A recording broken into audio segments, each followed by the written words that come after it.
ವಿಧಾನಸೌಧಕ್ಕೆ ಶಾಶ್ವತವಾದ ವಿದ್ಯುತ್ ಅಲಂಕಾರವನ್ನು ಇವತ್ತು ಮಾಡಲಾಗಿದೆ.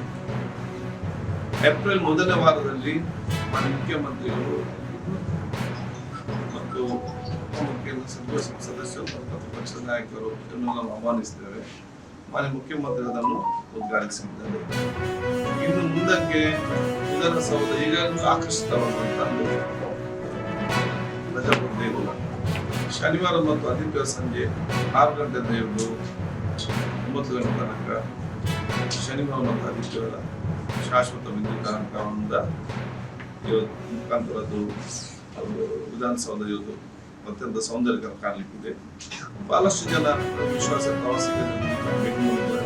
ಈಗಾಗಲೇ ಟೆಸ್ಟಿಂಗ್ ಮಾಡುವಾಗಲೇ 2 ರೋಡ್ ಬ್ಲಾಕ್ ಆ ಕಡೆ ಈ ಕಡೆ ಹೋಗೋರೆಲ್ಲ ಕೂಡ ವೆಹಿಕಲ್ ಅನ್ನು ನಿಲ್ಲಿಸಿ ಅವರು ಅವರ ಮಕ್ಕಳೆಲ್ಲ ಕೂಡ ಫ್ಯಾಮಿಲಿ ಫೋಟೋ ತೆಗೆಯುವುದು ನೋಡುವುದು ಅದೆಲ್ಲ ಈಗಲೇ ಜಸ್ಟ್ ಟೆಸ್ಟಿಂಗ್ ಮಾಡುವಾಗಲೇ ಯೋಚನೆ ಇದ್ದಾಗ ಮುಂದೆ ದೊಡ್ಡ ಮೇಲೆ ಆಕರ್ಷಿಸುವ ಕೇಂದ್ರ ಇವತ್ತು ಆದ ಕಾರಣ ಅತ್ಯಂತ ನೋವಿನಿಂದಲೇ ಬಹುಶಃ ನನ್ನ ತೀರ್ಮಾನ ತಗೊಳ್ಬೇಕಾಗ್ತದೆ. ಅವ್ರ ನಮ್ಮೆಲ್ಲ ಮಿತ್ರರೇ, ಕೆಲವರು ಪಾಪ ಗೊತ್ತಿಲ್ಲ, ಸುಮ್ಮನೆ ಮಂದಿ ನಿಂತಿದ್ದಾರೆ. ಆ ಉದ್ದೇಶ ಅದನ್ನು ತಿರುಗು ಮಾಡ್ಬೇಕಂತ ಇಲ್ಲ. ಕೆಲವರು ಮುಖಂಡರಿಲ್ಲ ಮೇಲೆ ಹತ್ತಿ ಬಂದಿದ್ದ ಅದು ಅವ್ರಿಗೆ ಸಮಸ್ಯೆ ಏನಾದ್ರು ಗಂಭೀರತೆ ಕೂಡ ಗೊತ್ತಿರೋದಲ್ಲ, ಫಸ್ಟ್ ಟೈಮ್ ಇರ್ತಾರೆ ಇದರಲ್ಲಿ. ಕೆಲವ್ರ ಮೇಲೆ ಬಂದು ಏನು ಇದು ಮಾಡಲಿಲ್ಲ, ಪೇಪರ್ ಬೇಸ್ ಅದೇನಿಲ್ಲ, ಸುಮ್ಮನೆ ಒಂದು ನಿಂತ್ಕೊಂಡಿದ್ದಾರೆ.